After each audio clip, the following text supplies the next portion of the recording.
I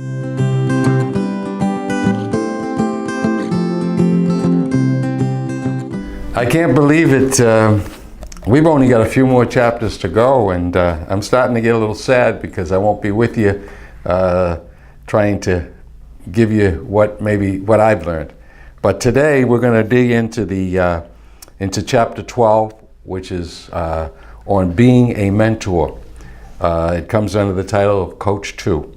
And at the beginning of the chapter, at the top, Proverbs 9:9 says, "Instruct the wise, and they will be even wiser. Teach the righteous, and they will learn even more." So being a mentor, sometime we're gonna take somebody from ground zero and we're gonna take them up to the penthouse. Sometime we're going to work with someone who's maybe already on that top floor, but they want to stay there and they want to continue to work at trying to be at the top. I'm going to talk about one of those guys in a second. But to be a mentor, once again, we got to realize that our role as mentors, and three things that we must try to do as mentors. We should try to inspire those that we're working with, to instill in them maybe even a greater fire and passion than they thought they had, to be a positive influence, to influence them. And what we ultimately and most importantly do is we've got to be in a position to serve them.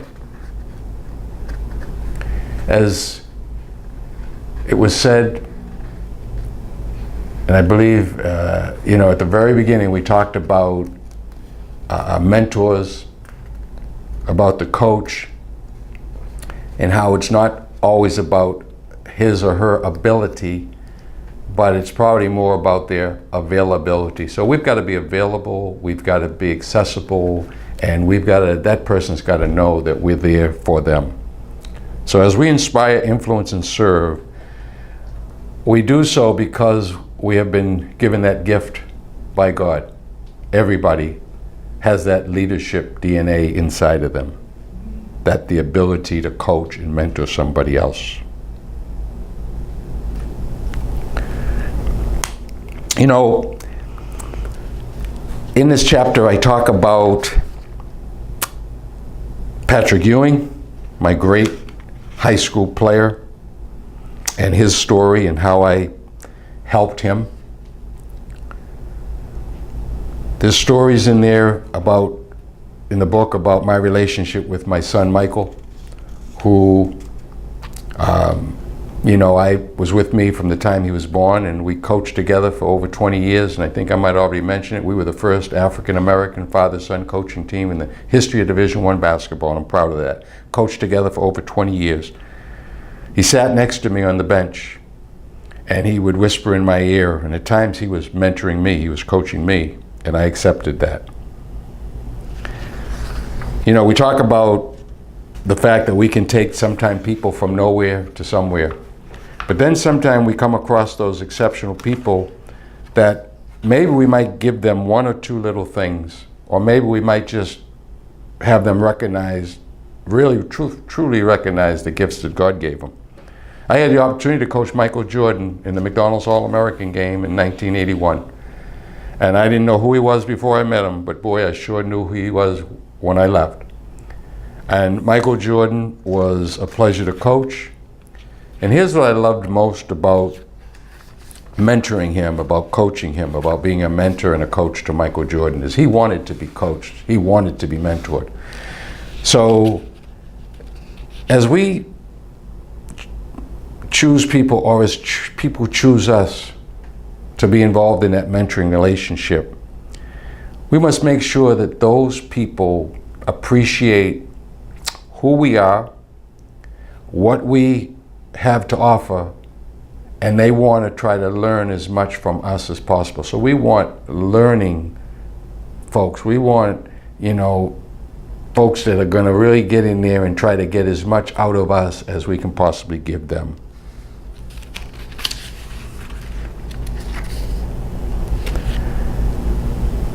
Effective mentors, coaches, they're great at they're great observers. They have the ability to be able to see things that maybe other people don't see. They listen. I mean, they listen with not only their eyes and their ears, but with their heart. They listen to the people that they're working with.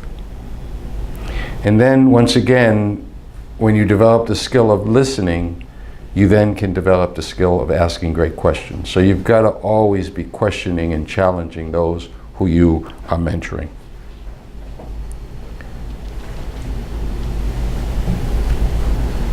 Effective leaders don't just communicate their message. They observe, they listen, they ask questions. That's how Jesus, the greatest mentor and the greatest coach of all time, did what he did.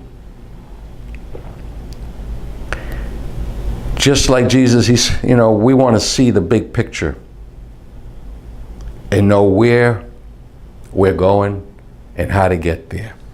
And once we get there, stay there. 7 keys. 7 keys for being a mentor. 1, humble yourself. And these are things that, that we learn from Jesus. You got to exercise humility. You got to see the big picture. Your influence cannot be de-emphasized. You're going to have a great influence on those people that you mentor. 2, you got to understand the value of the relationship. Have a vision and a plan as you mentor. 3, third key, recognize opportunities. Recognize opportunities to grow. Mentoring is a two-way street. Be intentional about looking for someone, not just anyone, to mentor, because your time is too valuable to waste. 4, be committed. Invest your time. Invest your resources if necessary.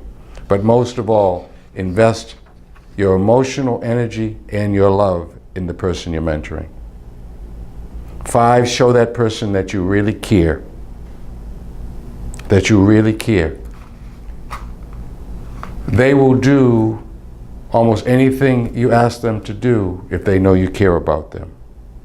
6, be a good listener. Can't emphasize that enough, and we've talked about that throughout this book, because then you can ask great questions. And then last but not least, the 7th key is repeat the process. Never stop mentoring. Keep looking for opportunities to mentor someone that you can share your special gifts with, that you can serve, someone that you can be that servant leader for and to. 1 Corinthians 5:58 says, "So my dear brothers and sisters, be strong and immovable. Always work enthusiastically for the Lord, for you know that nothing you do for the Lord is ever useless." So all the time and all the energy that you spend in mentoring someone is going to pay off.